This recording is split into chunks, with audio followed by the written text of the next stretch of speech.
instruction has both a clear objective and a clearly defined desired outcome. What are the four elements? A, audience, B, behavior, C, condition, and D, degree. So, in my early years of my career, my objectives used to look like this. By the end of the lesson, students should be able to solve quadratic equations. Quite basic. But now, they look a lot like this. By the end of this lesson, Form 5 students will be able to solve quadratic equation using factorization with 80% accuracy. See how we went from basic to specific? How?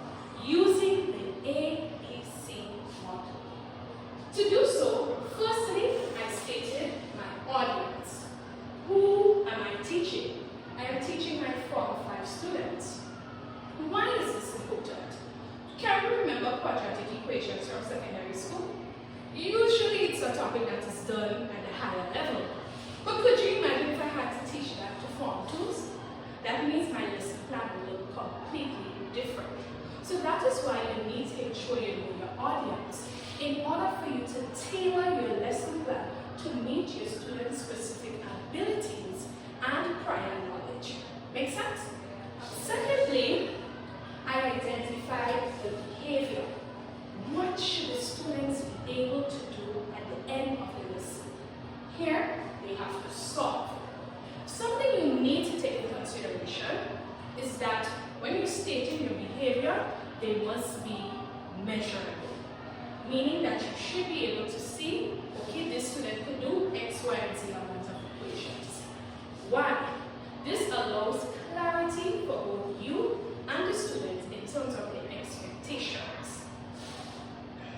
We need to avoid words like understanding and appreciate, because again, these are not measurable. What I need us to take into consideration as well, to help us with selecting the correct behavior action groups, you can use the Bloom's taxonomy list. So new teachers, you should be very familiarized with this list. Then after, I applied the condition. The condition here is using factorization. It means under what circumstances will the learning happen? What tools or what particular environment will I create to facilitate such a learning? And the reason why that is important. For example, you may have a condition where you want them to work in groups, or you want them to complete a certain amount of questions in a certain amount of time. Won't you agree that for the students, they have to be in two different mindsets for the two different scenarios? Or they have to use a variety of different skill sets. So that is why it's important to state your condition. And lastly, degree. Degree refers to how well students must perform to meet the objective. It answers the question, what is the standard for success? Don't be like me. Here, I have with 80% accuracy. That, for that difficult topic, factorization, that's very ambitious. So for you, ensure that you set realistic expectations for your students. What it does, it motivates them and also motivates you and gives the students something concrete to aim for while you are able to clearly identify their proficiency. So that is ABCD in a nutshell. So we have A, audience, B, behavior, C, condition, D, degree. Now we want to learn from you. Volunteers, remember I asked you for a few objectives. I want to bring it home to you because now I'm teaching math and I know none of the new teachers are teaching math. So a lovely volunteer gave me this exhibit A. Let's read. Students should be able to state at least 3 European explorers. Here, can we identify what sections of the ABCD are met? We have the audience, students, schoolers. We have state, which is the behavior, we can measure that. And then we have at least three. So that represents our degree. What is missing? So just for suggestion,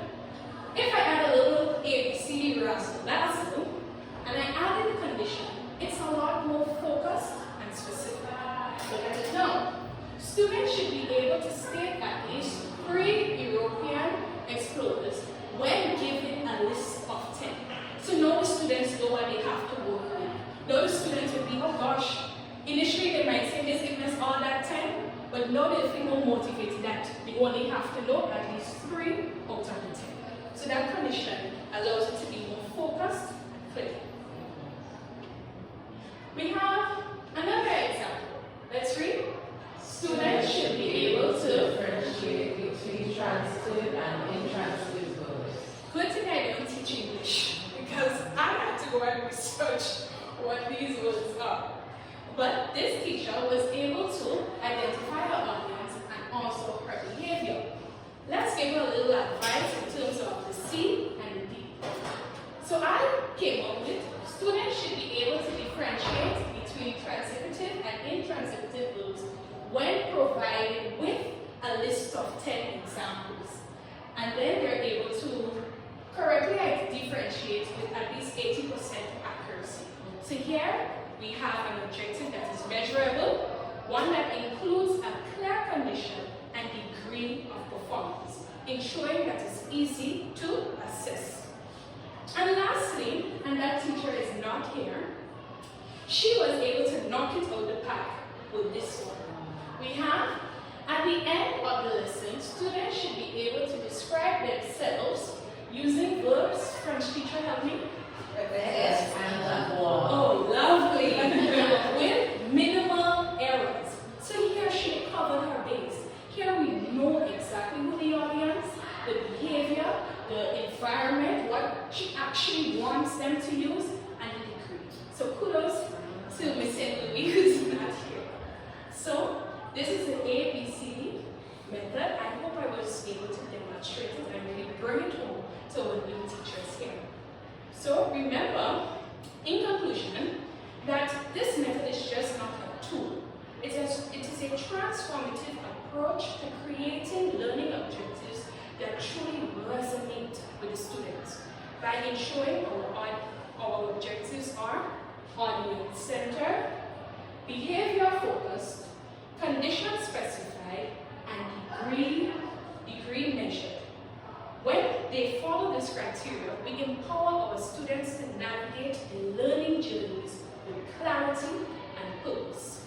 So today, I challenge you, use the ABCD method in your lesson. Remember, the objective is the heart of the lesson.